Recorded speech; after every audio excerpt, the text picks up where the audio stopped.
ಶ್ರೀ ಸತ್ಯನಾರಾಯಣ ಸ್ವಾಮಿ ವ್ರತ ಕಥೆ 2ನೇ ಅಧ್ಯಾಯ. ಸೂತ ಮಹರ್ಷಿಯು ಹೇಳುತ್ತಾರೆ, ರಮಣೀಯವಾದ ಕಾಶಿನಗರದಲ್ಲಿ ಅತಿ ಬಡವನಾದ ಒಬ್ಬ ಬ್ರಾಹ್ಮಣನಿದ್ದನು. ಹಸಿವು ಬಾಯಾರಿಕೆಗಳಿಂದ ಪೀಡಿತನಾಗಿ ಭಿಕ್ಷಾಟನೆ ಮಾಡುತ್ತಿದ್ದನು. ಬ್ರಾಹ್ಮಣರಲ್ಲಿ ವಿಶ್ವಾಸವುಳ್ಳ ಭಗವಂತನು ಇವನನ್ನು ನೋಡಿ ತಾನು ಒಬ್ಬ ವೃದ್ಧ ಬ್ರಾಹ್ಮಣ ರೂಪ ತಾಳಿ ವಿಶ್ವಾಸದಿಂದ ಈ ಪ್ರಕಾರವಾಗಿ ಕೇಳಿದನು. ಎಲೆ ಬ್ರಾಹ್ಮಣನೇ, ನೀನು ಯಾವಾಗಲೂ ವ್ಯಸನಾಂತಕ್ರಾಂತನಾಗಿ ಯಾವ ಉದ್ದೇಶದಿಂದ ಭೂಮಿಯನ್ನು ಸುತ್ತುತ್ತಿರುವಿ, ಅದರ ಕಾರಣವನ್ನು ತಿಳಿಯಲು ಅಪೇಕ್ಷಿಸುತ್ತೇನೆ, ಹೇಳುವವನಾಗು. ಅದಕ್ಕೆ ಆ ಬಡ ಬ್ರಾಹ್ಮಣನು ಹೇಳಿದ್ದೇನೆಂದರೆ, ಎಲೆ ದ್ವಿಜೋತ್ತಮನೇ, ನಾನು ಬಹಳ ದರಿದ್ರನು, ಭಿಕ್ಷಾರ್ಥವಾಗಿ ಭೂಮಿಯನ್ನು ಸುತ್ತುತ್ತಿರುವೆನು. ಈ ದರಿದ್ರಾವಸ್ಥೆಯಲ್ಲಿ ಬಿಡುಗಡೆಯಾಗಲು ಏನನ್ನಾದರೂ ಉಪಾಯವು ನಿನಗೆ ತಿಳಿದಿದ್ದರೆ ದಯಮಾಡಿ ಹೇಳುವನಂತನಾಗು ಎಂದು ಪ್ರಾರ್ಥಿಸಿದನು.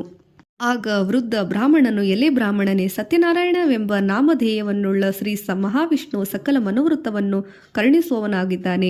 ಆತನ ಪೂಜೆಯು ಭಕ್ತಿಯಿಂದ ಮಾಡಿದ ಮನುಷ್ಯನು ಸಮಸ್ತ ದುಃಖಗಳಿಂದ ವಿಮೋಚನೆಯನ್ನು ಹೊಂದುತ್ತಾನೆ. ನೀನು ಆತನ ಪೂಜೆ ಮಾಡಿದ್ದರೆ ಆತನ ಕರುಣೆಗೆ ಪಾತ್ರನಾಗುವೆ ಎಂದು ಹೇಳಿದನು ಮತ್ತು ವ್ರತದ ವಿಧಾನವನ್ನು ತಿಳಿಸಿ ವೃದ್ಧ ಬ್ರಾಹ್ಮಣ ರೂಪಿಯಾದ ಶ್ರೀ ಸತ್ಯನಾರಾಯಣ ಸ್ವಾಮಿಯು ಅಂತರ್ಧ್ಯಾನನಾದನು. ಆಗ ಆ ಬಡ ಬ್ರಾಹ್ಮಣನು ವೃದ್ಧ ಬ್ರಾಹ್ಮಣನಿಂದ ಹೇಳಲ್ಪಟ್ಟ ವ್ರತವನ್ನು ನಾಳೆಯ ದಿನವೇ ಮಾಡುವುದೆಂದು ನಿಶ್ಚಯಿಸಿಕೊಂಡನು. ಈ ಯೋಚನೆಯಿಂದ ಆ ರಾತ್ರಿಯೆಲ್ಲ ಆತನಲ್ಲಿ ನಿದ್ದೆಯೇ ಬರಲಿಲ್ಲ. ಮಾರನೇ ದಿನ ಪ್ರಾತಃ ಕಾಲ ಸತ್ಯನಾರಾಯಣ ಪೂಜೆ ಮಾಡಬೇಕೆಂಬ ನಿಶ್ಚಯಿಸಿ ಭಿಕ್ಷಾರ್ಥವಾಗಿ ಎಂದಿನಂತೆ ಹೊರಟನು.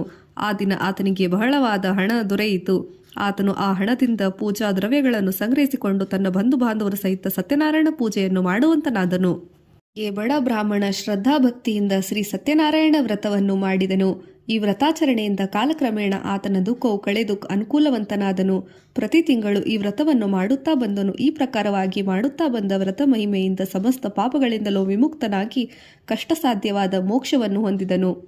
ಶೌನಕಾದಿ ಮುನಿವರ್ಯರೇ, ಇದೆಲ್ಲವೂ ಶ್ರೀ ಮಹಾವಿಷ್ಣುವಿನಿಂದ ನಾರದ ಮಹರ್ಷಿಗಳಿಗೆ ಉಪದೇಶಿಸಲ್ಪಟ್ಟಿದ್ದು, ಮುಖ್ಯವಾಗಿ ಯಾವಾಗ ಈ ವ್ರತವನ್ನು ಆಚರಿಸಲ್ಪಡುವುದು ವ್ರತದ ಸಕಲ ಸಂಕಷ್ಟವು ನಿವಾರಣಕದಾಯಕವಾಗಿದೆ, ಇದನ್ನು ನಾನು ಹೇಳುತ್ತಿದ್ದೇನೆ.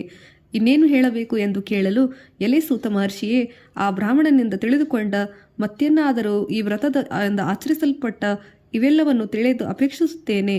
ಈ ವಿಷಯವು ನಮಗೆ ಹಂಬಲ ಆಸಕ್ತಿ ಇರುವುದು ಎಂಬುದಾಗಿ ಹೇಳಿದ ಆ ಶೌನಕ ಋಷಿಗಳು ವಾಕ್ಯವನ್ನು ಲಾಲಿಸಿ ಸೂತ ಪುರಾಣಿಗಳಿಗೆ ಹೇಳುತ್ತಾರೆ, ಈ ವ್ರತವನ್ನು ಭೂಲೋಕದಲ್ಲಿ ಯಾರು ಮಾಡಿದರು, ಯಾವಾಗ ಮಾಡಿದರು. ಒಂದಾನೊಂದು ದಿನ ಆ ಬ್ರಾಹ್ಮಣೋತ್ತಮನು ಮಹಾವೈಭವದಿಂದ ಶ್ರದ್ಧಾಭಕ್ತಿಯಿಂದ ಬಂಧುಗಳೊಡನೆ ಪೂಜೆ ಮಾಡುತ್ತಿರಲು ಆ ಕಾಲಕ್ಕೆ ಸರಿಯಾಗಿ ಕಟ್ಟಿಗೆ ಮಾರುವವನೊಬ್ಬನು ಅಲ್ಲಿಗೆ ಬಂದನು. ಕಟ್ಟಿಗೆ ಮಾರುವವನು ತಲೆಯ ಮೇಲಿದ್ದ ಕಟ್ಟಿಗೆಯ ಹೊರೆಯನ್ನು ಇಳಿಸಿ ಬಾಯಾರಿಕೆಯಾದುದರಿಂದ ನೀರನ್ನು ಕೇಳಲು ಆ ಬ್ರಾಹ್ಮಣನ ಮನೆಯೊಳಗೆ ಬಂದು ನಿಂತು ಆ ಬ್ರಾಹ್ಮಣನಿಂದ ಮಾಡಲ್ಪಡುತ್ತಿದ್ದ ಪೂಜೆಯನ್ನು ನೋಡುತ್ತಾ ತನ್ನ ದಾಹವನ್ನು ಸಹ ಮರೆತನು.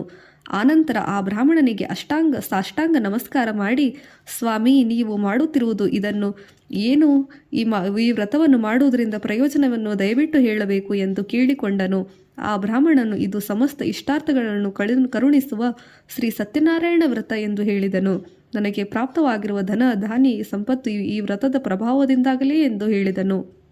ಕಟ್ಟಿಗೆ ಮಾರುವವನು ಆ ಬ್ರಾಹ್ಮಣನಿಂದ ಪೂಜಾ ವಿಧಾನವನ್ನು ಕೇಳಿ ತಿಳಿದುಕೊಂಡು ಬ್ರಾಹ್ಮಣನ ಕೊಟ್ಟ ತೀರ್ಥ ಪ್ರಸಾದವನ್ನು ಸ್ವೀಕರಿಸಿ ದಾಹ ಶಾಂತಿ ಮಾಡಿಕೊಂಡು ಬಹಳ ಸಂತೋಷದಿಂದ ಪ್ರೀತಿಯಿಂದ ಸತ್ಯನಾರಾಯಣ ಸ್ವಾಮಿಯನ್ನೇ ಮನಸ್ಸಿನಲ್ಲಿ ಧ್ಯಾನಿಸುತ್ತಾ ಕಟ್ಟಿಗೆ ಮಾರಿಕೊಂಡು ತನ್ನ ಮನೆಗೆ ಸೇರಿಕೊಂಡನು.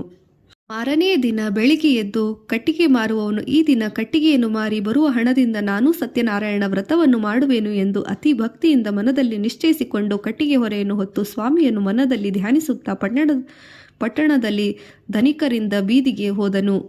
ಆ ದಿನ ಸೌದೆ ಮಾರಿದ್ದರಿಂದ ಇಂತಿಗಿಂತಲೂ 2ರಷ್ಟು ಹಣ ದೊರೆಯಿತು. ಅವನು ಸಂತೋಷಚಿತ್ತನಾಗಿ ಆ ಹಣದಿಂದ ಬಾಳೆಹಣ್ಣು, ಸಕ್ಕರೆ, ತುಪ್ಪ, ರವೆ ಮೊದಲಾದ ಪೂಜಾ ಸಾಮಗ್ರಿಗಳನ್ನು ಕೊಂಡು ಮನೆಗೆ ತಂದು ತನ್ನ ಬಂಧುಗಳಿಂದ ಕರೆಸಿಕೊಂಡು ವಿಧಿಪೂರ್ವಕವಾಗಿ ಶ್ರೀ ಸತ್ಯನಾರಾಯಣ ಸ್ವಾಮಿ ಪೂಜೆ ಮಾಡಿದನು.